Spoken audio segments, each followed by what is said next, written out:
সম্প্রতি একটি ভাইরাল ভিডিওতে দেখা যায় রেল স্টেশনে এক বৃদ্ধ লোক কিছু পাখি বিক্রি করছিল।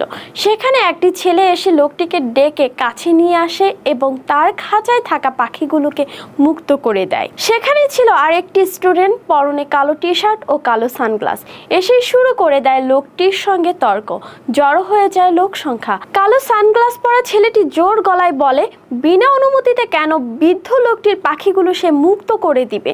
বৃদ্ধ লোকটি পাখিগুলো কিনে নিয়ে এসেছে বিক্রির জন্য, তাই তার যদি পাখিগুলো মুক্ত করতেই হয় তাহলে বৃদ্ধ লোকের কাছ থেকে পাখিগুলো আগে কিনে তারপর মুক্ত করতে হবে, আর তা না হলে প্রশাসনের অনুমতি নিতে হবে। মূলত বৃদ্ধ লোকটি যে পাখিগুলো বিক্রি করতে নিয়ে এসেছিল সেগুলো ছিল বিদেশি বাজিগার পাখি, যা আমাদের দেশীয় পাখি নয় এবং এই পাখিগুলো বাইরে সার্ভাইভ করতে পারে না।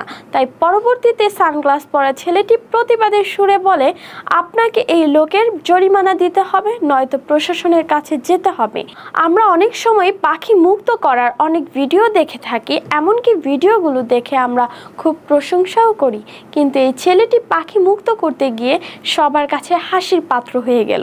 কেউ কেউ মন্তব্য করছে ছেলেটি হিরো হতে এসে ভিলেন হয়ে গেল, আবার কেউ কেউ বলছে সে জানেই না কোন পাখিটি কোথায় সার্ভাইভ করতে পারে। আর কালো সানগ্লাস পরা ছেলেটির প্রশংসায় সবাই গা ভাসাচ্ছেন। সবাই ধন্যবাদ জানাচ্ছে প্রতিবাদ করার জন্য।